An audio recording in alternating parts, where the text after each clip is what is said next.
And if you don't manage to figure out how to deactivate this alarm inside 60 seconds, then the smoke releases from the grates, and like you did on level 1, you die.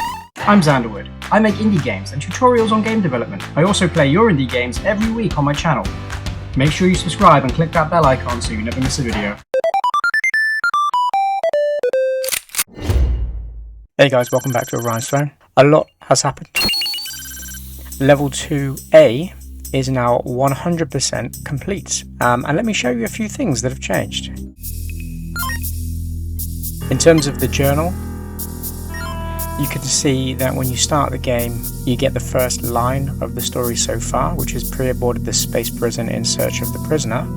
Priya entered the password in the main terminal and prayed. Was it enough? If you do enter the password in successfully and beat level 1, then your journal updates and says Priya managed to decipher the password to unlock the hangar bay doors for Cowboy. Now it's up to him to return the favour.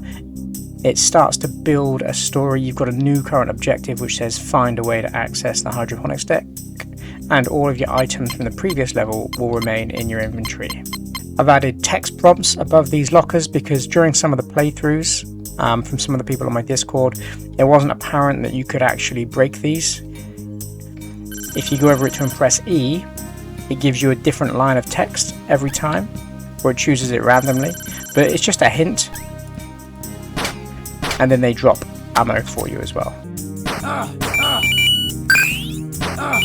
These guards drop coins or credits. You can also shake them down to get more credits. Now here's for some spoilers.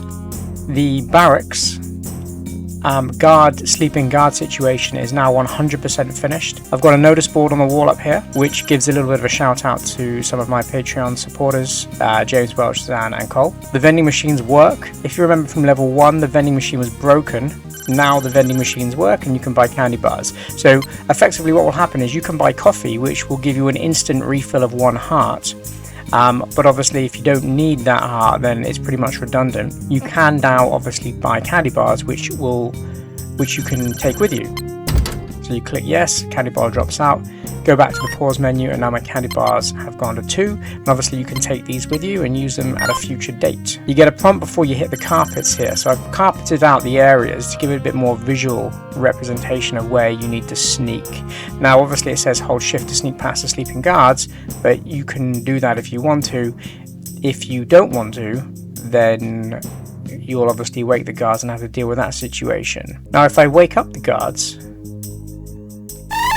triggers the alarm, and then these drones start spawning in through the drone holes. So you try and go back this way, the doors have shut behind you, and if you don't manage to figure out how to deactivate this alarm inside 60 seconds, then the smoke releases from the grates, and like you did on level 1, you die.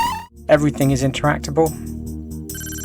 I've got more shout outs for Patreons. So there's something inscribed on the glass of this jar. These little pink samples, these are going to be part of a bigger storyline which will develop throughout the game, and you'll figure out what this is all about as you play.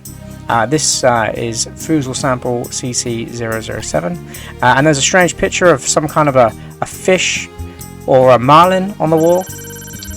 And then this lever, everything that it does now is what I want it to do. It doesn't do anything yet, but it will definitely do something. I just haven't figured it out yet, but if you pull it, I've added all the sound effects in it. It sounds exactly as I want it to sound. So you can see that's kind of a juicy kind of, definitely something has happened, but I don't want it to be apparently obvious yet, because again, choices in this game have consequences. You can choose to activate it, or you can choose not to, and then depending on what you choose will affect something later down the line in the game. The vending machine is completely finished. You can change your weapon as long as you've got enough credits.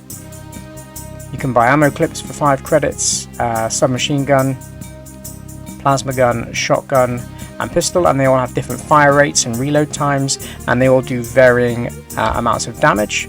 It's entirely up to you which one you pick. So in terms of level 2B now, there's an opening sequence. If you fail level 1, you get a different start, and this one is a 2D side-scrolling level. That was by design. We're going to mix up the game styles throughout the game. You get an objective updated. You can now run and jump.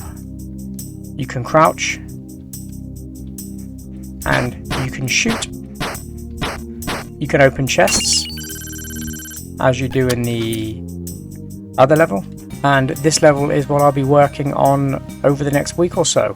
These are grappling points. There is going to be a grappling hook that you need to collect in this stage in order to transverse the level. It's going to be a vertically side-scrolling upwards level, but you'll need to use these blocks in order to kind of get from ledge to ledge. But that'll be a new mechanic that I'm implementing over the next week or so. If you've made it this far, thanks for sticking around. And before we go, just a massive shout out to my Patreon supporters: James Welch, Basic Terror, Cole, Tomorrow Lexic, Zan, Retro Galaxy, Clone 13, Foozle CC, Spaceby, Van Van, and Jet Simon. Thank you guys for supporting my Patreon journey. And if you want to see what offers are available on my Patreon site, there is a link in the description. You can get yourself free game assets, music, artwork on a monthly basis. But until the next video, guys, have a great day, have a great week, and I'll see you in the next one.